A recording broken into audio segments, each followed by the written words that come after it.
Olá, tudo bom com vocês?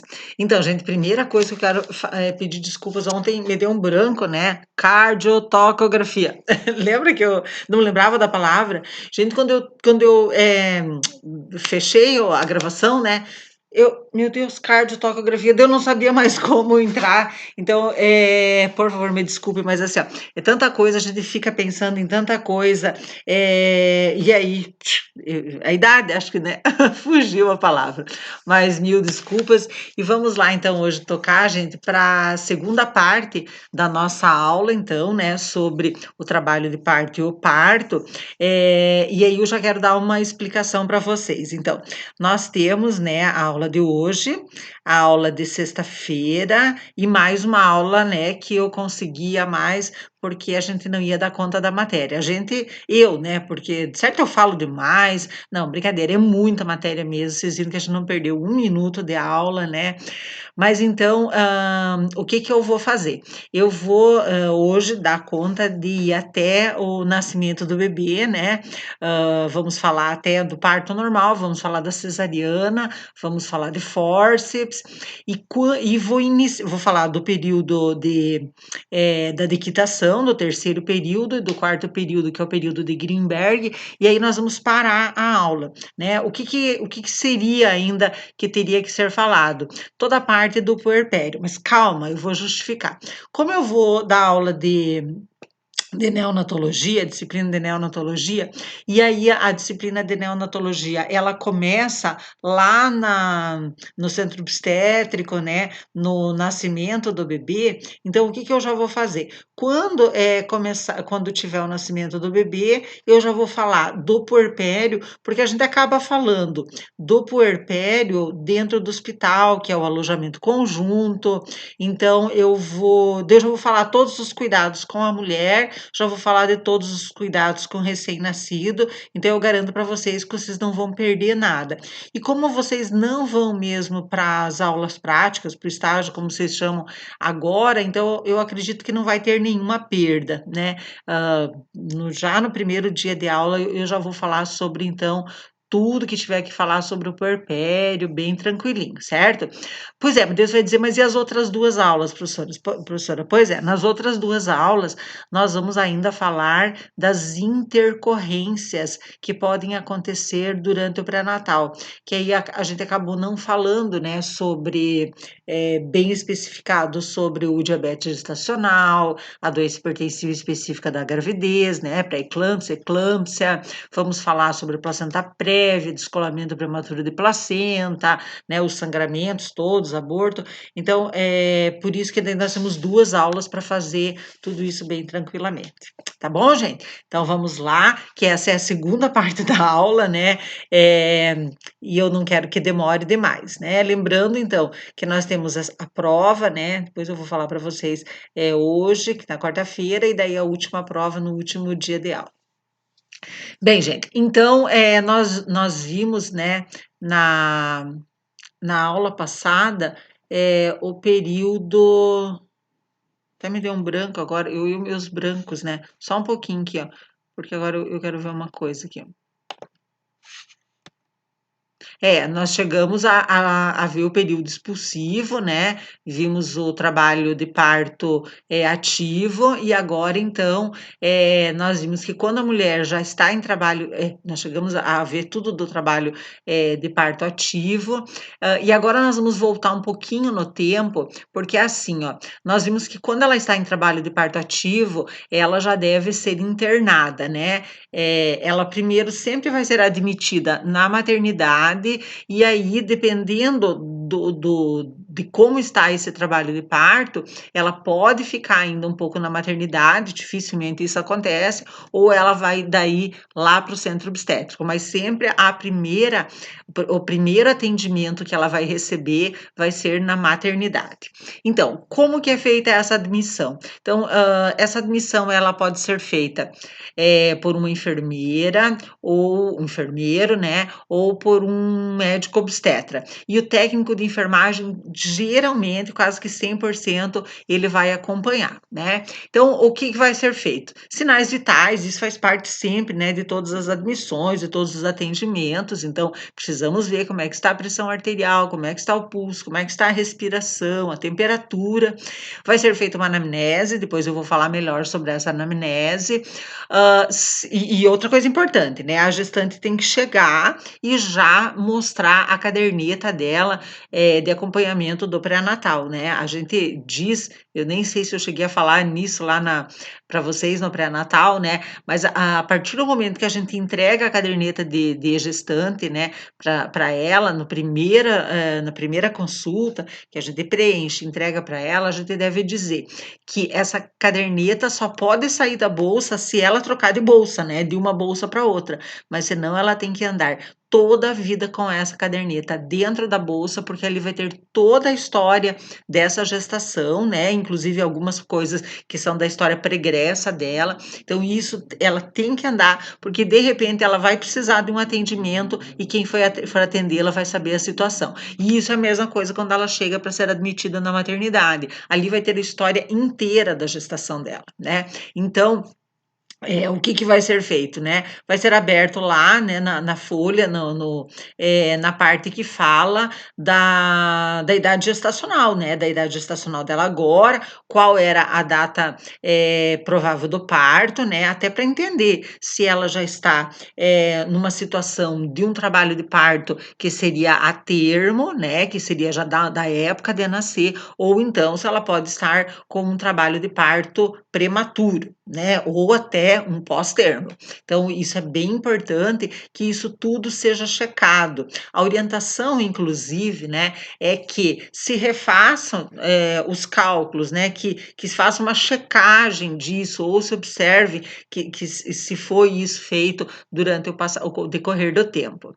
Outra, rotina que faz parte da rotina é a ausculta do BCF, né, dos batimentos cardiofetais, para ver em que situação que está esse feto, se ele está com batimento normal entre 120 e 160 ou se ele está taquicárdico ou bradicárdico. Outra parte importantíssima é a dinâmica, a verificação da dinâmica uterina, né, então, as contrações. Então, ela vai dizer: "Ah, eu estou com contrações frequentes de tantos tantos minutos", né, então nesse atendimento tem que se fazer essa avaliação. E aí, é uma avaliação que demora um pouquinho, porque tem que esperar, né, a contração, daí tem que medir o tempo, a duração dessa contração, daí tem que aguardar a próxima, contração, então tem que ter bastante paciência para fazer uma boa avaliação mesmo. Outra coisa que é feita é a medida do fundo uterino, né, a altura uterina. Então, vai ser feita uma comparação, entre a última medida, né, que tem ali registrada, né, a última consulta, o último atendimento que ela teve, que pode até ter sido até numa vinda dela na maternidade, ela pode ter vindo ali com uma queixa lá no trabalho de parto latente ainda, e ter sido medida essa altura uterina. E agora é medido de novo para quê? Para ver se já, como a gente diz, já baixou, né? Se essa criança, esse feto já encaixou, se ele já está insinuado, como é que é? E daí, quando aconteceu isso, já vai baixar a medida do fundo uterino. E aí é feito toque vaginal para avaliar a dilatação, né, do colo, tá? Então, isso como medida inicial na admissão à maternidade. Eu falei para vocês que eu ia falar melhor sobre a anamnese, né? Então, temos que ouvir essa gestante, temos que ter ouvidos bem grandes, porque pense, gente, nós da enfermagem, o médico, ele tem um papel bem importante nessa hora. Claro que ele tem muita coisa que ele tem que pensar e que ele tem que decidir. Agora nós temos que nos colocar na situação dessa gestante que está chegando lá com uma ansiedade muito grande. Meu Deus, o que vai acontecer? Será que agora? Então, nós temos que deixá-la falar também, nós temos que ter uma escuta qualificada sobre as queixas dela. Ela vai querer contar onde dói, o que dói, o que aconteceu, o que ela sentiu. E é importante, né, que ela fale, tá? Deixá-la contar rápido sobre a história daquela gestação, por Por quê? O ideal é que tudo esteja descrito na caderneta da gestante, certo? Mas talvez ela tenha alguma coisa para contar ou alguma coisa que não ficou registrada. Infelizmente, nem sempre nós temos todos os relatos registrados na caderneta da gestante. Então é importante eu perguntar para ela: aconteceu alguma coisa, né? Você tem alguma coisa importante para contar, algum fato? Então é aquela coisa de um grande ouvido. Ouvi-la também sobre o passado obstétrico. Então, ela pode estar morrendo de medo e você não está entendendo por quê, mas ela vai contar que ela já teve uma situação, né? Então, ela vai contar o que aconteceu, sei lá, que o outro trabalho de parto dela, ela sofreu demais, ou que demorou muito, ou que ela não conseguiu, e que agora ela está com medo de não conseguir também um parto natural, sobre as patologias associadas, né? Se ela tem alguma complicação, de novo eu digo, deveria estar tudo descrito na caderneta, mas nem sempre vai acontecer isso. Vocês imaginem que em algumas situações ainda vão ser encontradas gestantes que fizeram um mínimo de consultas ou vieram de sei lá da onde não conseguiam acesso. Então, nós sempre temos que pensar que nós vamos nos deparar com todas as possibilidades, desde aquela que vai ter uma caderneta maravilhosa com tudo escrito, né? Mas mesmo assim não basta estar tudo escrito, nós temos que atender não a caderneta, atender a gestante, né? Então ela que tem que ser considerada. Perguntar para ela, é importante também, mesmo com a caderneta, perguntar: você usa algum medicamento? Você está tomando algum remédio, né? Por quê? Porque muitas vezes algum medicamento pode interferir no que vai acontecer de agora em diante. O grupo sanguíneo, né? Então, temos que ir lá na caderneta de saúde e olhar lá, né? Então, nós vamos ver, ela é A positivo. Mas pergunta para ela, né? Então, você fez exame, e quando que é o mais sério, mais grave? Se for registrado lá que ela é RH negativo. Nesse caso, até vai aparecer num outro slide ali, mas nesse caso ela vai ser retestada, certo? É importante que a gente que se tenha esse procedimento. Então, novamente, ela vai ser testada, mas temos que ouvir e até ver se ela sabe mesmo. Ela pode contar: ó, eu sou RH negativo, já é meu segundo filho, no primeiro filho eu tomei uma vacina, né? Conversar sobre isso com ela. Movimentação fetal, né? Perguntar para ela: o nenê tá mexendo? Ele tá mexendo da mesma maneira que ele mexia até alguns dias atrás? Você notou alguma modificação nisso, né? E aí ela vai contar.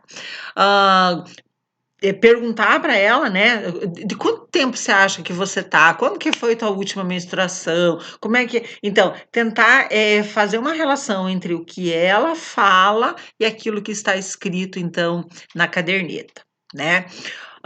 Então, aqui diz, né, que muitas dessas informações podem ser obtidas na caderneta, no cartão da gestante, né, mas muitas ela pode falar e aí a gente vai comprovar tudo. Não que a gente esteja duvidando, mas é importante. Inclusive, isso vai tranquilizá-la, vai fazer com que ela esqueça um pouco da situação ali, da dor, da angústia, e ela veja: puxa, tem um interesse por mim, né? Estão se interessando por mim. Então, é bem legal.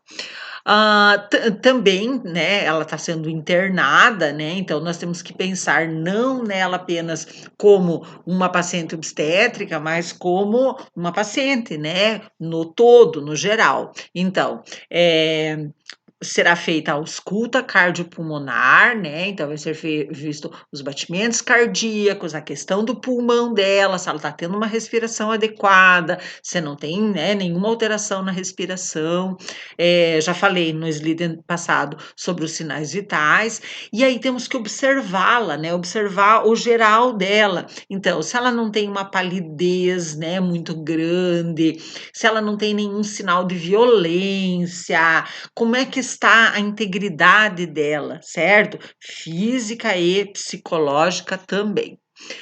Será feita, então, a manobras de Leopold, né, para ver toda todo o conjunto ali dela, né, daquela situação, então, vai se encontrar o fundo uterino, vai observar a situação, a posição, a apresentação do feto, como eu já falei, vai ser, observado se ele já insinuou, né, se ele já encaixou, né, e aí pela medida da ausculta, da ausculta, pela medida da altura uterina e vai ser feita também a ausculta do BCF.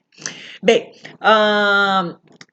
todo esse esses cuidados, né, alguns deles, os principais, eles vão ser feitos de hora em hora, certo? Se ela ficar na maternidade, isso vai ser feito ali na maternidade, e se ela for para o centro obstétrico, vai continuar sendo feito lá no centro obstétrico. Quais são os exames que vão continuar de hora em hora? Primeiro, os sinais vitais. Por quê? Porque numa situação de muita dor, numa situação, de dilatação, ela pode ter, né, mas não pior, ela pode ter, de repente, sangramento, ela pode ter, num esforço muito grande, uma taquicardia muito grande. Então, a pressão arterial, a contagem do pulso dela, né, os batimentos cardíacos dela, isso tem que continuar, certo? A respiração também. O BCF, meu Deus, importantíssimo, né? Por quê? Porque a partir do monitoramento do feto, né, dos batimentos cardíacos do feto, dá para se avaliar se esse trabalho de parto está dentro da normalidade, né? Tem o tal do sofrimento fetal, né, que é o feto não estar suportando da forma adequada esse trabalho de parto, que vai muitas vezes, né, sempre quando o bebê está em sofrimento, ele vai fazer com que se faça um parto cesáreo, né, em que se faça uma intervenção, então, nesse final de situação aí. E aí o indício disso vai ser o batimento cardiofetal, tá? Ou bradicardia ou taquicardia do bebê, certo? Outro exame extremamente importante é o da dinâmica uterina, porque nós falamos já na aula passada, né, que uma vez em trabalho de parto ativo, o normal, né, o esperado é que isso continue e não pare mais. Mas existem situações em que pode parar as contrações. E parar assim, não evolui, e aí a criança estava lá já muitas vezes já estava, né, descendo e ela já estava indo para o período expulsivo, e se essas contrações param, isso pode levar a uma morte fetal. Então, isso é muito sério. Então, essa dinâmica uterina, ela tem que ser avaliada constantemente para ver se ela está tendo uma evolução, né? O esperado é uma evolução. Eu mostrei para vocês na aula passada o partograma, e aí a curva de normalidade do partograma é sempre de uma evolução, né? É que nem quando a gente falava assim, ó, que não pode parar a altura do né, a altura uterina não pode ficar estável. Quando a gente fala do crescimento de uma criança, não pode ficar estável. E aí na dinâmica uterina também, estava subindo, subindo, aumentando as contrações, aumentando a frequência, aumentando a intensidade, e de repente para, isso pode prejudicar o bebê. Então é por isso sempre fazer essa avaliação. Ah, o tempo para avaliação da dinâmica uterina é de 10 minutos. Por quê? Nós temos que observar o que acontece nesse período de 10 minutos. Inclusive, existe um protocolo de registro desses acontecimentos, que é esse que vocês estão vendo aqui, ó. Então, é um número, uma barra, um número, uma barra e um número, né? Então, nesse caso aqui, 3, 10 e 30. O que é isso, tá? Isso significa que esta gestação foi feita a dinâmica uterina em 10 minutos. Então, ela teve 3 contrações em 10 minutos. E essas contrações tiveram duração de 30 segundos cada uma. certo? Então, 3, 10, você anota, sei lá, 3, 10, 30. A pessoa que vai ler diz: opa, 3 contrações em 10 minutos, duração de 30 segundos. Então, já dá para saber como que está. Daqui a pouco, né, daqui 1 hora, vai ser feita uma nova avaliação e vai ver se aumentou, né? O 10 vai ser sempre o 10 aqui, né? Então, se aumentou aqui e se aumentou aqui, certo? Bem, o toque vaginal, ele não vai ser feito de hora em hora. Eu falei, acho que na aula passada já para vocês, que se evita, né, fazer tanto toque vaginal atualmente. Então, ele geralmente é feito na hora da admissão, como eu falei há pouquinho, né, e aí de 4 em 4 horas, a não ser, né, que esteja, que se faça uma avaliação geral de que ela está rapidamente evoluindo, que daí pode até fazer, ou então, se parou tudo, parou na dinâmica uterina, observou que não tem mais contração, então vai ver o que aconteceu lá com o colo, né? Mas de forma geral, de 4 em 4 horas. Então, como eu já falei, a partir de todos esses itens aí avaliados, o profissional que está avaliando vai ver se esse processo, né, desse trabalho de parto está evoluindo normalmente. Quando se faz o toque vaginal, né, o que vai ser observado? Não apenas o quantos centímetros de dilatação, mas também a situação desse colo, né? Então, se ele já apagou, né? Se ele já está bem fino, que a gente não consegue mais sentir ele grosso ali, né? A espessura dele, a posição do colo, né? A altura dele, se tem informação da bolsa das águas, então no toque lá no dedo, vai ver o que vai ser palpado, se o examinador vê que está lá a bolsa das águas, né? O tipo de apresentação do feto, a variedade de posição, se já teve a primeira flexão, lembra que faz lá dentro a primeira flexão com a cabeça, né? Se for o polo cefálico. Então, tudo isso vai ser feito no toque vaginal. Eu falei para vocês também numa das aulas que o examinador ele vai adquirindo muita destreza para isso, né? Então, né, essa destreza, inclusive, ele vai conseguir, né? Você vai dizer, mas como é que ele vai saber o grau de deflexão do polo cefálico, se já virou ou não? Muitas vezes é por encontrar a fontanela. Então, ele às vezes, pela posição da fontanela do feto, ele consegue dizer qual é o grau de deflexão do polo cefálico. Então, não é uma coisa fácil, mas com o tempo, né, com a prática, o examinador vai conseguindo fazer isso. Vai avaliar a atividade uterina, né, descrevendo a intensidade, a frequência, a duração e a regularidade das contrações. Eu falei para vocês na aula passada que às vezes a bolsa das águas, né, o líquido amniótico, ele pode começar a sair antes, né? Ele de repente pode estourar a bolsa, né, que o pessoal fala.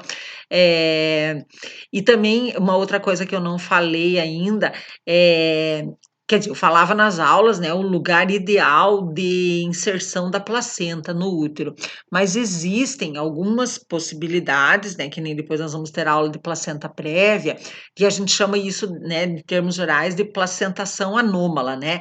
A placenta, ela está numa inserção lá no útero que não é aquela esperada como normal, né? Então, nesse caso em que haja amniorexia prematura, né, que rompeu a bolsa prematuramente, ou que tem uma placentação anômala, de repente vai tocar, viu lá que a placenta está obstruindo o colo, né, a abertura do colo do útero, ou ela está muito próxima, então nesse caso não se faz, ou deve-se evitar os toques, por quê?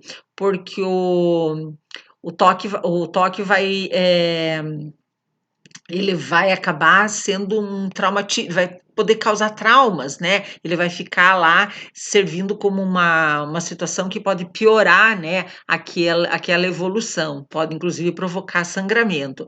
Então, nesse caso, para fazer a avaliação, vai se usar um exame especular. Então, ao invés de sentir a situação, vai se observar aquela situação, né, com o espéculo, o que está se apresentando ali. Ah, como eu falei, né, dessa forma vai se evitar risco de infecção ascendente. O que é uma infecção ascendente? É uma infecção que veio de fora, né, para dentro. O examinador acaba levando alguma situação que pode criar uma infecção, tá? Ah, também tem que se descartar o prolapso de cordão umbilical, né? O que é um prolapso de cordão umbilical? O cordão, quando nasce, vamos imaginar um nascimento bem normal, assim, né? Nasce a cabecinha, daí vem os ombros, nós vimos, daí vem o tórax, e aí quando sai o tórax, né, junto com na barriga, vem o cordão umbilical. Então, o cordão umbilical vai sair lá no final.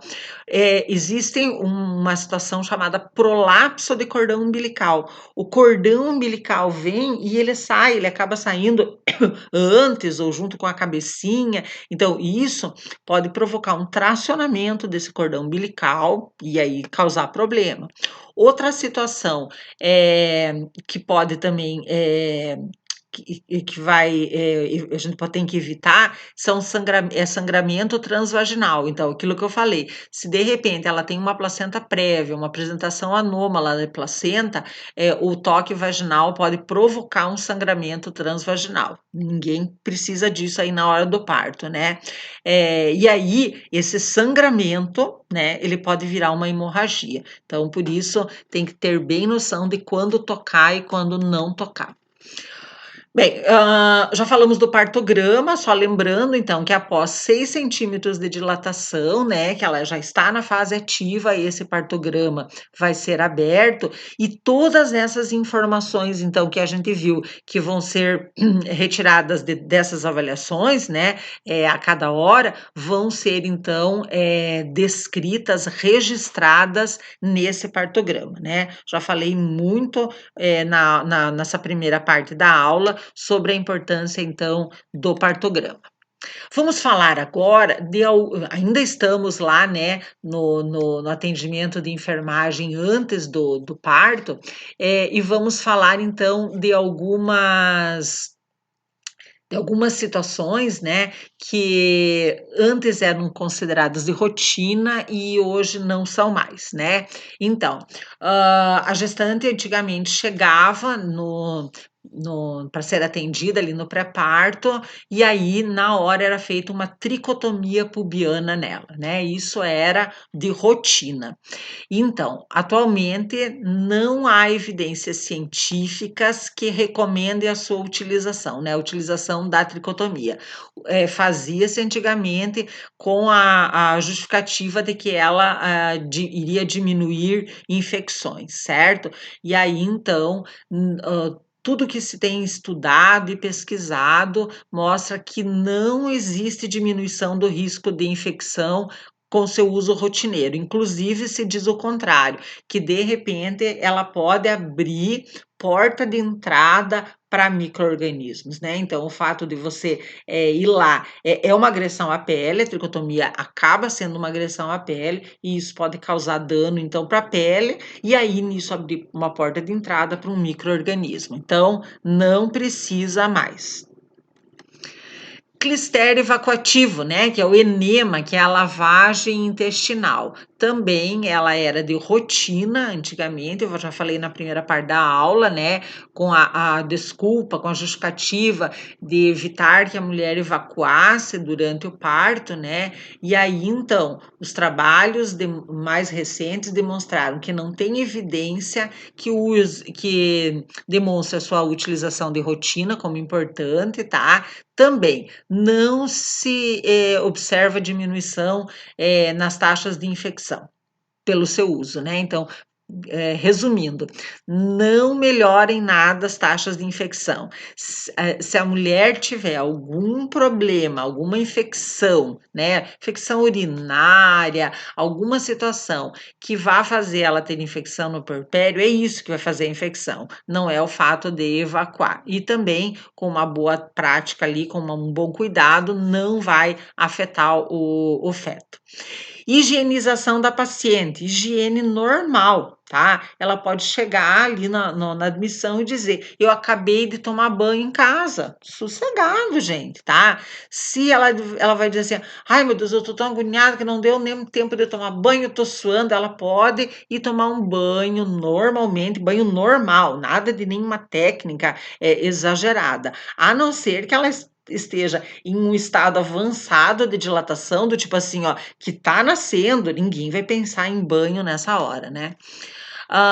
Quando ela é admitida também ali, quando ela está na sala de exame, né, que fica decidido então que ela será internada, ela já deve então vestir, né, a camisola, bata, sei lá como é que chama ali, né, cada serviço tem um nome, mas ela vai vestir aquela roupa que é a roupa adequada então para ela continuar o atendimento. Por quê? Porque essas roupas, né, elas ajudam no manejo da gestante, então realização de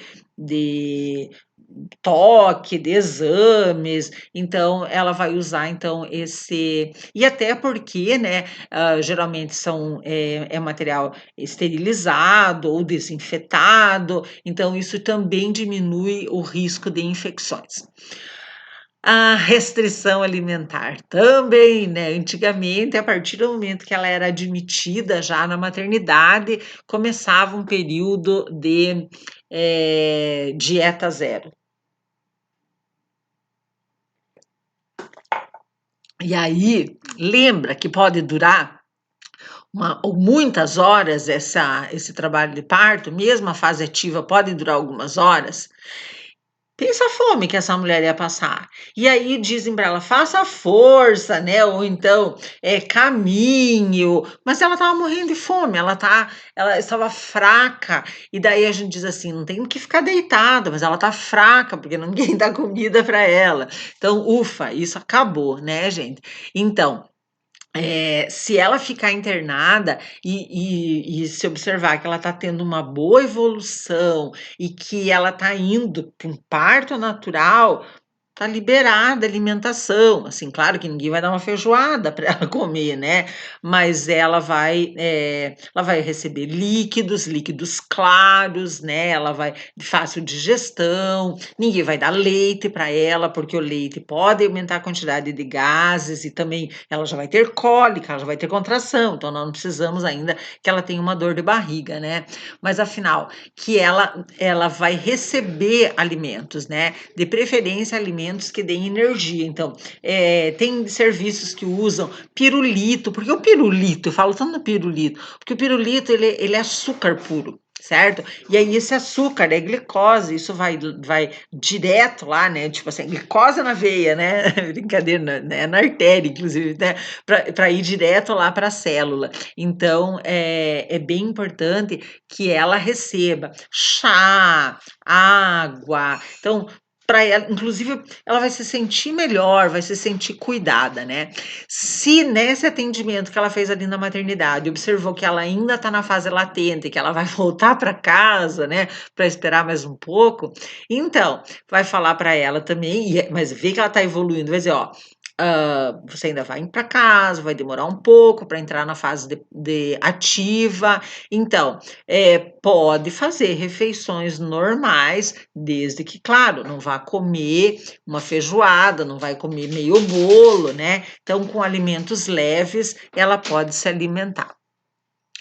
Então, aqui fala, né, que as internadas no início da fase ativa, com baixo risco para parto cesariano, né? O que é um baixo risco? Porque está evoluindo bem, né? Tá com toda a cara de que vai ser um parto natural mesmo. Então, elas podem ingerir líquidos claros, água, chá, sucos. Tem material que fala até em café, certo? Fazer, mas café não é líquido claro, professora. Não, não é um café, não é só esse escuro aqui, tem que ser coisas que de fácil digestão, né? Mas dificilmente vai ser dado café para ela dentro da maternidade. Geralmente mesmo é o chá que usa, né? Ah, sucos naturais, né? Agora, a partir do momento que ela tiver alguma intercorrência, né, ou alguma situação que evidencie que ela pode ir para uma cirurgia, nesse caso uma cesariana, daí sim é interrompida a dieta por conta dos riscos na anestesia, né, com muita alimentação, tá? E como eu falei, né, alimentos à base de laticínios não devem ser usados nesse momento. Ahn, já falei, que mais?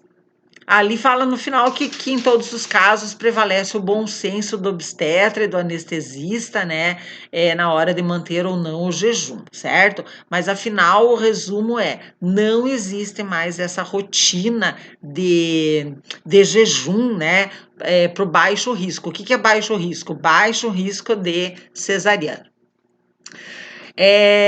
Bem, quando ela entra no centro obstétrico, né? Então, quando ela já, ó, tá chegando mais a hora, então vamos lá para o centro obstétrico, que lá vai ter uma equipe, né, mais treinada para isso.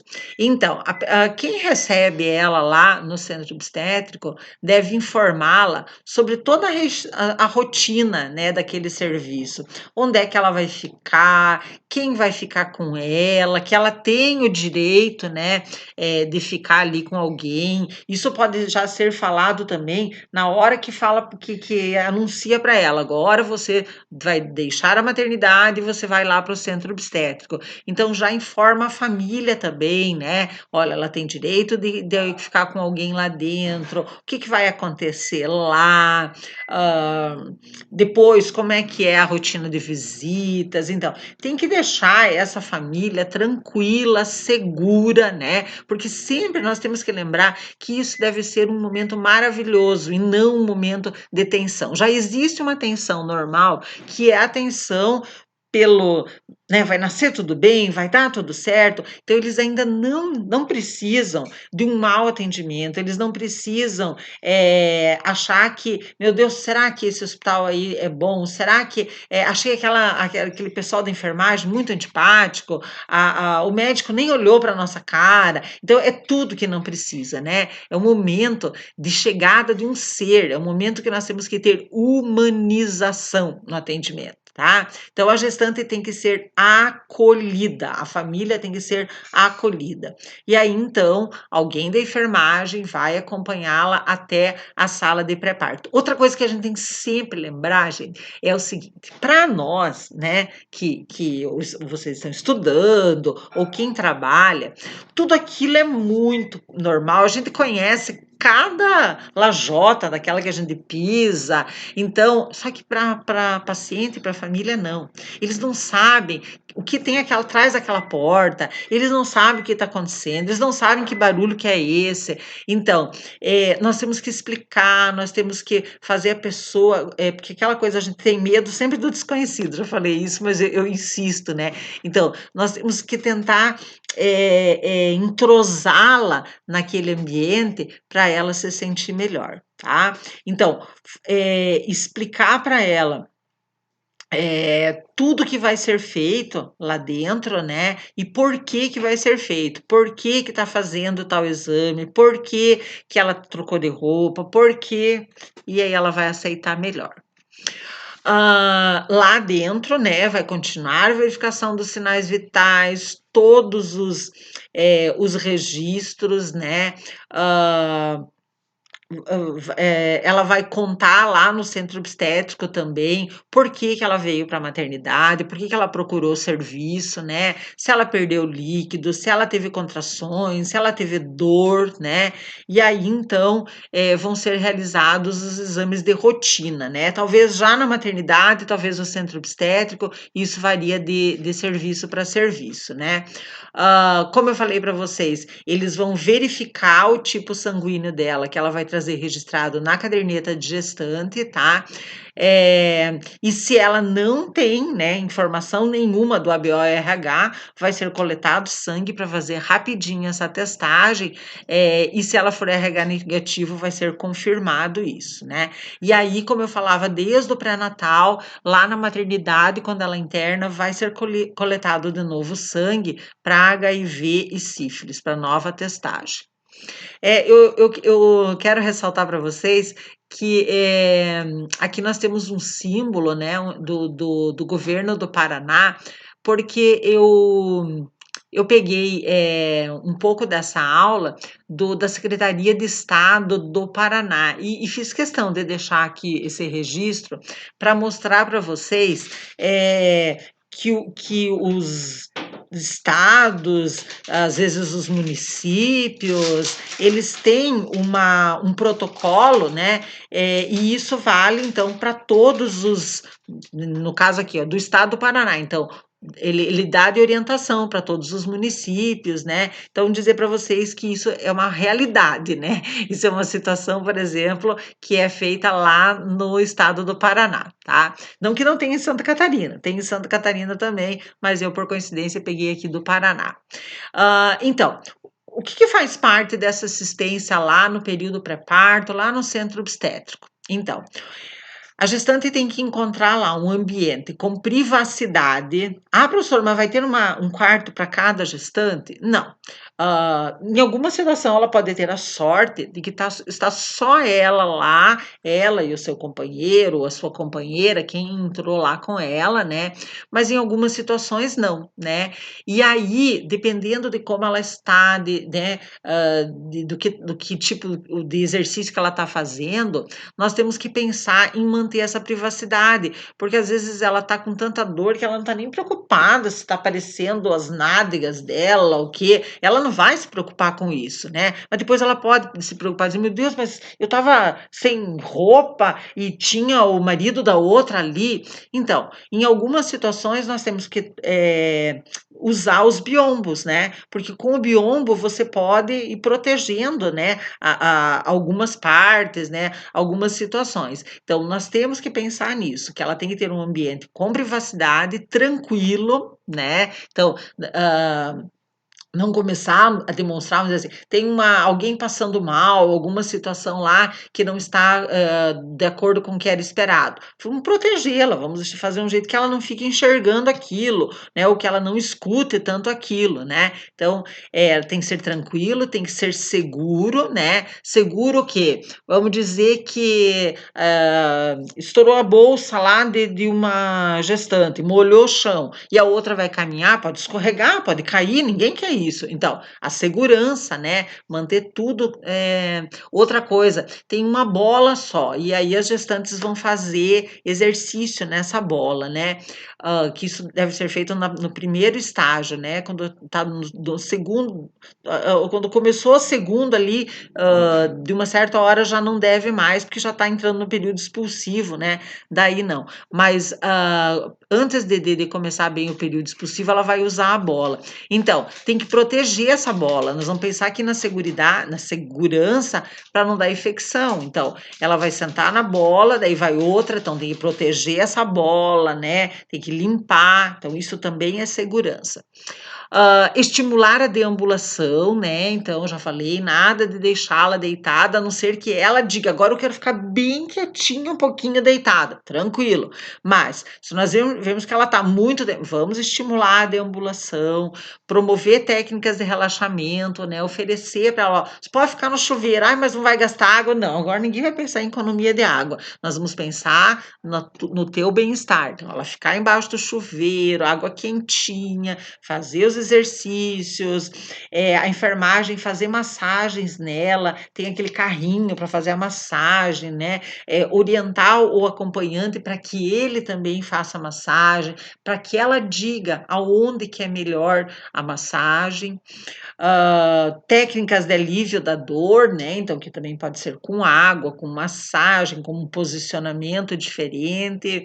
Tem serviços que disponibilizam música, na maternidade de Três Barras, uma época tinha, agora não sei se continua, mas eles tinham barulhinho de água, né? Então eles tinham uma fonte com pedras, então aquela água, sempre aquele barulhinho, aquilo é relaxante. Então tudo isso ajuda. E conversar com ela, a não ser que ela, e lembrar assim, na hora da contração, não queira conversar com ela, porque esse momento é dela, né? Ela tem que suportar aquela dor, mas nos intervalos, talvez ela queira até conversar, distraí-la um pouco, né?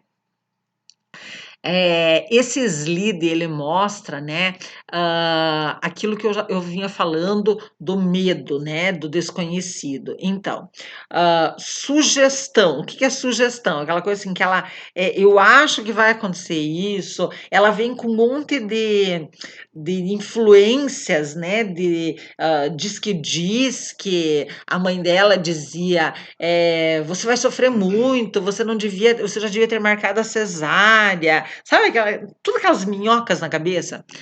Daí, isso associado à ignorância, do tipo assim, ó, ela não recebeu as orientações necessárias, ela está vindo no escuro para esse parto.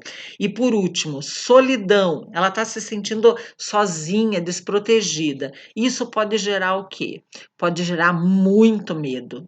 Esse medo vai gerar muita tensão, e essa tensão pode aumentar a dor. E aí vocês estão vendo que é um círculo, né, gente? Essa dor, quanto mais dor, mais medo, mais tensão, mais dor. Então, além dessa dor normal da contração, ela vai ter isso muito mais exacerbado por toda essa situação de fragilidade que ela está vivendo.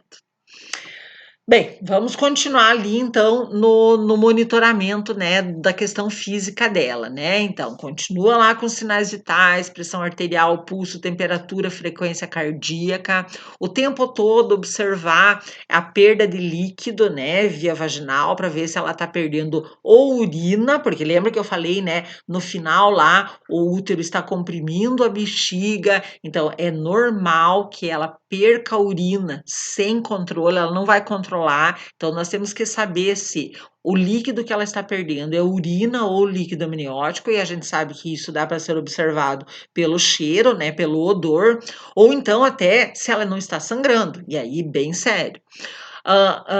Monitorar a intensidade da dor, né? Então, até ver com ela está aumentando, está piorando ou não. Então, deixar ela relatar e relevar isso, né? E realizar a administração de medicamentos se tiver algum medicamento prescrito pelo médico. Tá? Quando ela entrou no período expulsivo, daí depende, né? Depende do quê? Tem serviço que vai perguntar ou vai olhar no plano de parto dela, onde que ela escolheu ter o parto, né? Tem serviços que hoje já ainda usam como rotina, né, ir para a sala de parto, né? Ir para a sala de parto geralmente é ir para aquela mesa lá de parto, né? Isso vai depender muito, às vezes não depende só do serviço, depende da equipe também que está lá de plantão, né? Tem as equipes mais modernas, tem as equipes mais tradicionais, e aí então, mas o ideal é que ela tivesse isso então já feito no plano de parto dela, e aí isso deveria então ser seguido, claro, dependendo também das condições dela nesse momento, né? De todo geral, de todo o contexto. Já falei e vou repetir, nunca deixá-la sozinha, certo? E esse deixá-la sozinha, nós temos que saber que ela vai estar com o acompanhante dela, mas a enfermagem tem que estar muito alerta para tudo que está acontecendo. Outra coisa importante, em todo o período que ela estiver já internada, é manter um aquecimento que seja um aquecimento ideal, né? O que que é um aquecimento ideal? Nem frio e nem quente, né? Nem frio demais e nem quente demais. Então, aconselha-se uma temperatura entre 23 e 26 graus Celsius, que é aquela temperatura considerada uma temperatura ambiente e ambiente agradável. Por quê? Porque ela vai estar com pouca roupa, essa camisola que é colocada nela não é uma camisola quente, né, de plush, de soft, então se for um invernão daquele que está geando lá fora, não é essa camisola que vai protegê-la, certo? Então, e ela não vai andar com um roupão, não. Então, ela tem que estar livre, né? Porque ela vai deambular, ela vai fazer exercício. Então, nós temos que garantir a temperatura adequada. Mesma coisa se é um calor de 30 e poucos graus Celsius, né? Aquele calor de não aguentar, ela já vai estar fazendo força, ela vai estar com contração, ela vai estar suando, e isso também não é legal. Então, um calor excessivo. Por isso, nós temos que manter uma temperatura bem gostosa, para que a temperatura não seja mais um problema para ela, né? E ela tem que receber orientações, se é que ela ainda não recebeu antes, sobre como vai ser o período expulsivo, o que vai acontecer, o que depende dela, né? E aqui, gente, eu coloquei algumas orientações relativas à respiração. Porque naquela história do disque-disque, sabe, das comadres, tem muita gente que ainda fala de uma tal de uma respiração de cachorrinho. Vocês já ouviram falar na respiração de cachorrinho? Ensinava-se isso para a gestante. Então, ó, você vai ter que chegar e vai fazer respiração de cachorrinho. Certo? Não tem mais respiração de cachorrinho, gente. Por quê? Porque numa respiração de cachorrinho, né? Eu vou de novo. Ela é uma respiração curta. Então, por ela ser uma respiração muito curta, não se inspira muito e não se expira muito. Então, isso vai fazer o quê? Se a gente não tem uma inspiração adequada, não entra ar suficiente, não vai ter oxigênio suficiente e não vai oxigênio suficiente para as células. Ela também é curta e vai ter uma expiração curta. Na expiração, o principal da expiração é a saída do gás carbônico. Então, se não sai o gás carbônico suficiente, esse gás carbônico vai ficar lá dentro. Vai ficar lá dentro aonde? Vai ficar circulando no sangue. E isso pode dar uma acidose. E isso pode causar problema para essa mulher. Certo? Então, em resumo, a respiração de cachorrinho, ela interfere nas trocas respiratórias. Qual é a troca? A entrada do oxigênio e a saída do gás carbônico. Tá? Mas então, como é que tem que ser a respiração dela? Então, a respiração tem dois segredinhos aqui, né? Então, assim, uma respiração normal, nossa, né? É uma respiração que a gente chama de diafragmática. A respiração diafragmática, ela envolve, né, na inspiração, uma contração do diafragma. O diafragma é aquele músculo que nós temos aqui, que separa o abdômen do tórax, né? Ele fica abaixo do pulmão. Então, para a entrada de ar no nosso pulmão, nós temos que dar espaço, nós temos que ampliar o volume do pulmão. E para isso, o diafragma, que é esse músculo que atravessa aqui, ele tem que contrair, porque quando ele contrai, ele vai para baixo, e aí ele aumenta o volume dos pulmões. Claro que não é só o diafragma, os músculos intercostais, os músculos que estão entre as costelas, eles também contraem. Então, isso vai fazer com que entre mais ar. E aí, na expiração, daí os músculos intercostais e o diafragmático, eles relaxam. Então, numa respiração normal, a nossa respiração normal, ela é dita diafragmática, porque o diafragma vai descer. Só que quando o diafragma desce, né, pense, se tem um útero grávido aqui embaixo, ele vai empurrar o útero. E nós não precisamos disso agora, principalmente no período expulsivo, porque já está contraindo bastante, então já está empurrando o útero. Então, assim, antes do período expulsivo, ela deve ter, nós devemos incentivá-la a ter uma respiração diafragmática. Por quê? Porque na respiração diafragmática nós vamos ter mais garantidas trocas respiratórias, nós vamos ter mais ar entrando e mais trocas gasosas. Pois bem, quando ela está na contração, que ela está sentindo lá aquele puxo, que ela está fazendo a força, né? Que ela vai ter que fazer algumas até o bebê nascer. Nesse momento, nós vamos dizer para ela fazer uma respiração torácica, nunca de cachorrinho, tá? A respiração torácica é assim. Então, eu não mexo tudo isso aqui, ó. Agora eu vou não sei se vocês conseguem imaginar, mas eu vou fazer agora uma de novo, uma diafragmática.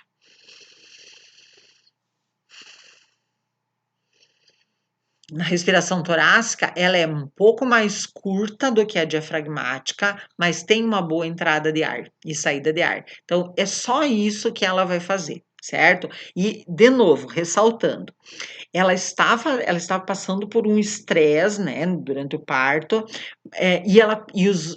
toda a musculatura dela, todas as células precisam de oxigênio. Então, por isso que a respiração é tão importante. Bem, inclusive, a respiração ela é importante, uma respiração adequada, para proteger o períneo. Opa, o que tem o períneo a ver com isso? O períneo, vocês lembram que é aquela musculatura que tem lá embaixo, né? Que vai desde da uretra, vai até o ânus. Então, toda essa musculatura, ela vai ser agora muito exigida, porque a vagina vai abrir, o introito vaginal vai abrir para a saída do feto, né? Da cabeça do feto, que é a maior porção que vai sair. Então, nesse momento, vai ter muita pressão sobre esse períneo. Então, essa respiração, ela é importante para que não tenha uma pressão tão grande nesse períneo. Tá? E a lesão do períneo é um dos traumatismos mais frequentes durante o parto, tá? Podem ocorrer, tá? Lacerações nesse períneo. E essas lacerações, elas podem ser de primeiro, segundo, terceiro grau, certo? Eu vou depois já mostrar uma figura para vocês. E aí, o quanto que vai lacerar vai depender muito de quem estiver assistindo esse parto, né? Eu sempre falo em assistindo e não fazendo, certo? Então, algumas técnicas ajudam a não ter tanta laceração. Uma das técnicas, tá? É um cuidado que vai ter no cooperíneo na hora da expulsão do polo cefálico, que, como eu falei para vocês, é o mais difícil de sair. Então, o que fala essa técnica? Ah, vai usar duas mãos. Uma das mãos, geralmente a mão direita, vai apoiar o períneo, vai colocar a mão ali, ó, no períneo, do tipo assim, ó, para firmar esse períneo. E a outra mão vai fazer uma leve pressão sobre a cabeça do feto. É como se fosse assim, ó, dar uma seguradinha na cabeça. Por quê?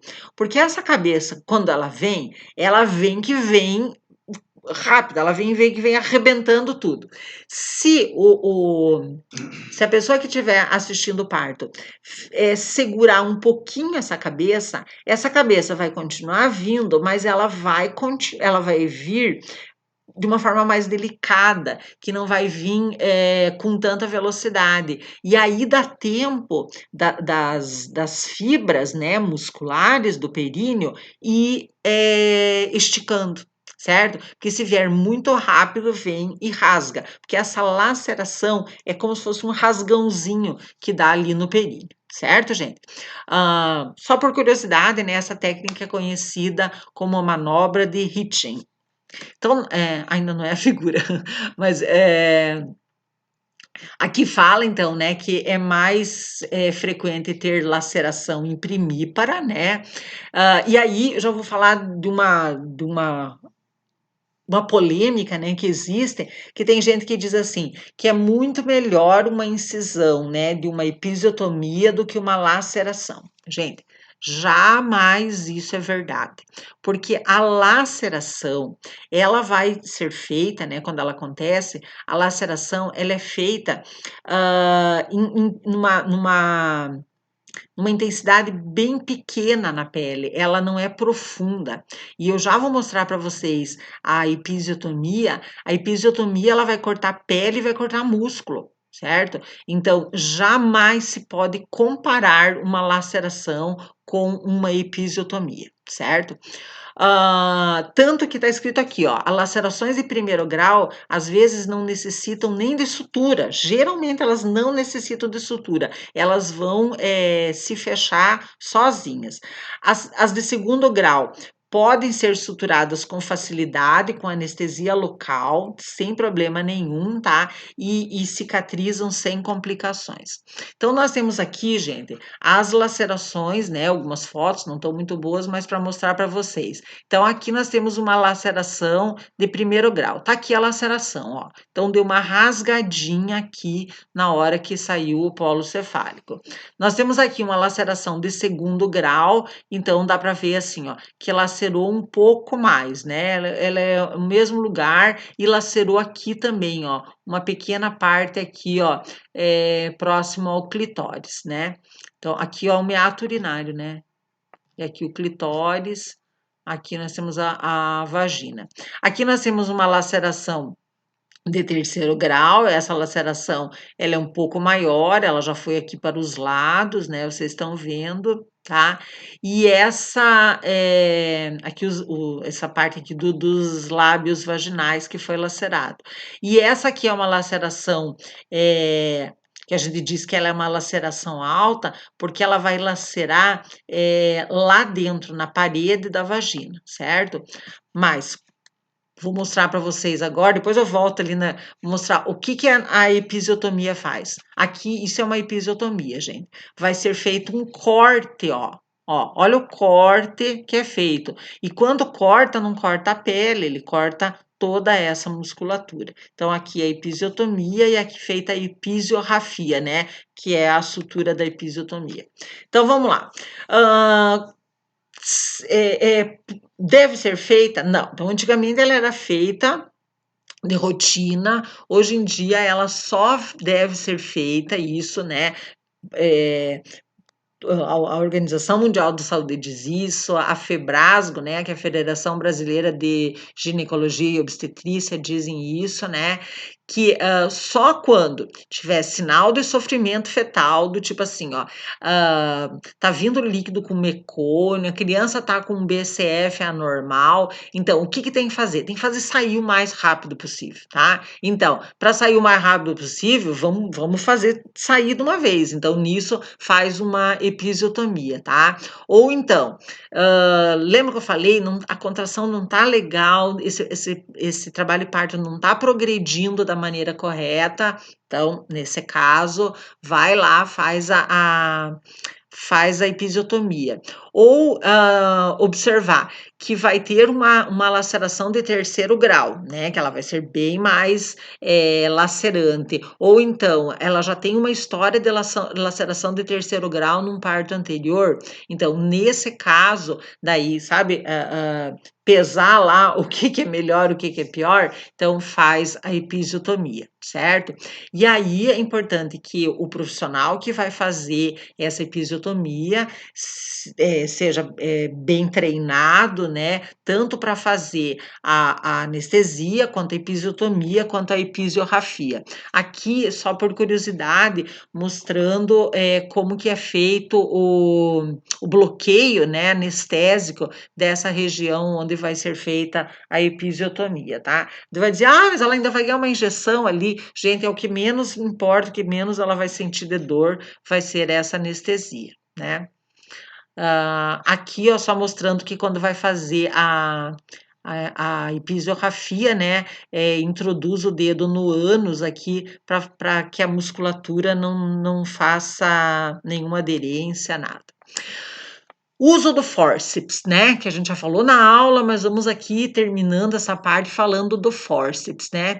Então, em algumas situações, né, a expulsão não acontece da forma que era esperada, né, espontaneamente. Então, nesse caso, usa-se o fórceps para fazer o tracionamento, né, aquela rotação lá do polo cefálico que deveria ter sido feita fisiologicamente e não fez, e isso está atrapalhando, isso está impedindo a evolução do parto. Então, se faz isso, né? E ali diz para correção de assinclitismo. O que é o assinclitismo? A posição do feto. Então, como ele não rodou, quando ele não fez aquela rotação interna, ele precisa então rodar, e às vezes o médico tem que fazer isso com fórceps, ou também a própria rotação externa, mas muito mais para a rotação interna.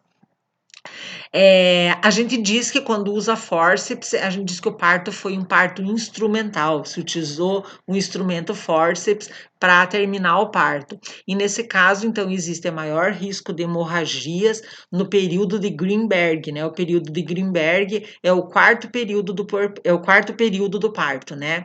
Então, tem mais risco de hemorragia. Então, é muito importante que a gente sempre vai acompanhar muito bem esse período de Greenberg, que é a primeira hora depois da saída da placenta, mas com muito mais critérios, cuidados quando ele foi usado um forceps. Ah, e é importante também tranquilizar a mulher e a família, né, sobre o que foi feito, por que foi feito, que aquela possível marquinha que ficou na cabeça da criança vai desaparecer, que aquilo é um trauma bem superficial, né? Explicar tudo isso. Porque, de novo, de repente pro pessoal, para a equipe lá, isso é uma coisa normal, ai, a gente usa bastante, mas para a família, aquilo é absurdo. Como é que o pessoal fala? A criança foi tirada a ferro, certo? Isso é muito traumatizante para todo mundo, concordo plenamente. Então, aqui o fórceps sendo utilizado, né, para fazer a rotação lá interna do polo cefálico. Bem, nasceu o bebê, então nós vamos para o terceiro estágio, que é a dequitação ou secundamento, que é a saída então da placenta. Ela dura em média 15 minutos, e por que que daí a placenta vai sair? Porque o útero vai retrair e nesse retrair ele acaba soltando a placenta e todas as membranas, né? E aí, normalmente, fisiologicamente, o útero vai expelir a placenta, sabe? Ninguém puxa. Tanto que depois que é feito o corte do cordão umbilical, né? O médico vai enrolar, ou a parteira vai enrolar numa pinça, ou vai fazer uma hemostasia ali, né? Com uma pinça hemostática, e vai enrolar e daqui a pouco vai vindo, né? E ele vai aos poucos enrolando, mas enrolando esse cordão que está saindo, jamais puxar, porque se tracionar, vai existir um risco de romper membranas, de ter ficar restos placentários, de provocar hemorragia, né? E isso nós não queremos. Aqui nós temos os desenhos, né, da placenta, lembrando que essa placenta ela tem duas faces, duas partes, né? A face fetal, né, que é a que está ligada ao cordão umbilical, e a face materna, que é aquela que estava ligada ao útero, né? Então, aqui, ó, mostrando aqui a face materna da placenta e aqui a fetal, que está ligada aqui ao cordão umbilical. Sempre na hora da saída da placenta, quem fez esse parto, quem assistiu o parto, deve fazer um minucioso exame dessa placenta e das membranas para ver se elas estão íntegras. Se não estiver, tem que fazer um exame do útero para procurar os possíveis restos placentários e retirá-los, pois eles são causa muito frequente de infecções e infecções muito graves. Aqui fala, né, que os principais riscos maternos são a hemorragia durante ou após a, a, a saída da placenta, né, por causa da retenção de restos placentários. Antigamente usava-se ocitocina nessa parte para que a placenta saísse mais rápido. Hoje em dia só é usado ocitocina se tiver falta de contração ali normal fisiológica do útero. Hoje em dia ela não é mais indicada como rotina. Por que parto normal, né? Quais são as vantagens do parto normal? Então vamos lá. Oferece à mulher recuperação mais rápida, possibilitando que ela ande muito mais rapidamente depois do parto, previne inflamações nos vasos das pernas, principalmente nas veias, por causa do retorno venoso e outros problemas de circulação, né? Se ela vai caminhar mais precocemente, vai circular melhor o sangue, né? Bem importante. Há menos risco de infecção não, né? Porque é tudo fisiológico, não tem interferência, não tem, no máximo, uma laceração, às vezes não tem nem sutura, né? Menor risco de hemorragia, evitando-se a necessidade de transfusão de sangue. A mulher tem maior disposição e facilidade para amamentar, porque ela não vai ter nenhum corte, nenhuma sutura grande, né? Não, até se ela tomou alguma analgesia, uma anestesia para o parto, é pequena, é curta, não vai interferir em nada. No pós-parto tem menos dor nela, então ela vai poder curtir muito melhor o bebê dela, há menos complicações urinárias e abdominais, porque tem muito menos risco de atingir algum outro órgão, né? O bebê nasce mais alerta e reage melhor a estímulos, por quê? Porque ele participou desse parto, ele fez força, ele estava com muita energia, então ele já acorda, tanto que depois ele dorme um tempão, né? Porque ele estava exausto, mas ele acaba nascendo muito mais alerta. Nós vamos depois em neonatologia falar do Apgar, e aí nós vamos ver que os Apgars são melhores quando é parto normal. A dor do parto normal pode ser aliviada pelo preparo da gestante no pré-natal, né? Aquele não ter tanto medo, né? E também ela pode receber anestesia sem problema nenhum. As complicações da cesárea são mais frequentes e graves, podendo levar a problemas crônicos de saúde. Eu não quero assustar ninguém, mas existe, né? De novo, as pesquisas mostram que existe muito mais risco de acidente, embora muitos profissionais digam o contrário, né? Que eles sempre vão fazer uma cesárea para o bem da criança e da mãe, né? E a ciência mostra que não é bem assim. Então, já que eu estava falando, né, acabei falando de cesariana, então vamos só rapidinho falar um pouco sobre a cesariana, né? Então, o parto por cesariana é uma cirurgia, né? É uma laparotomia, é uma abertura, né, do abdômen da mulher que exigem cuidados cirúrgicos, né, clínicos também, técnicos e anestésicos. Então, ela é feita sob anestesia, né, ou raquidiana ou peridural, certo? A mulher vai estar sempre deitada em decúbito dorsal horizontal, é feita uma antisepsia da pele, porque vai ser feita uma incisão, né? E existem duas possibilidades de incisão, tá? A incisão transversa, suprapúbica, né? Aqui embaixo, no abdômen, que é a mais indicada, que é a mais utilizada, chamada de incisão de Pfannstiel, certo? E a outra incisão, que é aquela que é chamada infraumbilical mediana, né, que fica do umbigo para baixo, que só deve ser feita quando tem um risco muito grande de sangramento ou que o parto tem que ser feito muito, muito, muito rapidamente, mas mesmo assim, gente, dificilmente ela vai ser indicada. E hoje, tá? Se ela é feita sem indicação, ela é considerada violência obstétrica. Antigamente, né, gente, pasmem, mas era assim. Se a mulher era pobre, se a mulher era SUS, se era essa infraumbilical, tá? Então, as mulheres de melhores condições socioeconômicas, as mais esclarecidas, elas daí ganhavam a Pfannstiel, tá? E aí, graças a Deus, né? Deus, né? Mas se fez uma intervenção nisso e hoje, então, é crime, é considerado um crime fazer uma incisão infraumbilical mediana quando ela não for indicada. Por quê? Por que a gente está falando nisso? Porque eu vou mostrar aqui para vocês, ó. Essa é a Pfannstiel.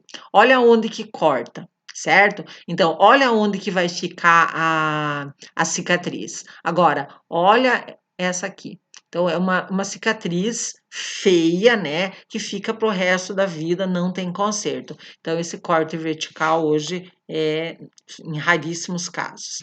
Então, aqui para mostrar, né? Isso aqui é uma Pfannstiel, feita primeiro a incisão do músculo, depois do útero, né? E aqui já o bebê sendo retirado lá de dentro do útero.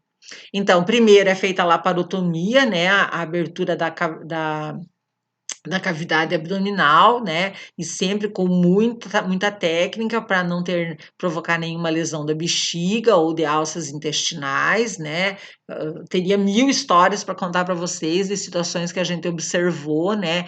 De laceração em bexiga, de perfurar a alça intestinal, não foi uma nem duas vezes, e aí por muito tempo a mulher fica com problemas relacionados a isso, né? A segunda parte é a histerotomia, né? Que é a abertura do músculo do útero, né? E aí, então, a próxima etapa é o escoamento do líquido amniótico e aí, então, a retirada do feto, tá? E aí também essa retirada tem que ser feita com muito cuidado, sem movimentos bruscos, para não haver tracionamento, né? Mesma coisa que eu falo lá que a gente falou porque também tá ligado, né? Pelo cordão umbilical à placenta, né? Nós vamos falar na neonatologia sobre o clampeamento tardio do cordão e também na cesariana hoje é indicado o clampeamento tardio do cordão. Depois a retirada da placenta, tudo daí é a mesma coisa que nem no parto normal. Quando que se tem indicação, então, real para uma cesariana, né? Não aquela assim, vou marcar porque é o dia do meu aniversário, o dia do aniversário do cachorrinho, sei lá o quê, né? Então, a indicação. Desproporção. Aquilo que a gente falava. A mulher tem 1,5 m, o marido tem 2 metros, né? E está se observando que aquele feto é um feto macrossômico. Então, claro que não vai expor ela a um parto normal. Então, é uma desproporção aí, a gente diz cefalopélvica, por quê? Porque a criança é tão grande, a cabeça da criança é tão grande, a pelve da mulher é tão pequena, mas isso não que vai ser observado já na primeira consulta, né? Mas lá no final está se vendo que vai ter essa desproporção. Discinesias. Então, o que são discinesias? Aquilo que eu falava, tá tendo as contrações, de repente parou tudo, parou. Na dinâmica uterina observou-se que não está mais tendo contração. Vai ter que ir para cesariana, porque não tem mais a força para a saída dessa criança. Quando a apresentação for pélvica, eu sei, até acho que foi a Fábio que mandou, né, um parto lá com apresentação, era apresentação pélvica e foi parto normal. Tem vários casos, né? Mas hoje em dia até por precaução se faz uma cesariana, né? Pélvica ou podálica. Quando tem placenta prévia, né? Depois eu vou dar essa aula, então a placenta está ali recobrindo a entrada do útero.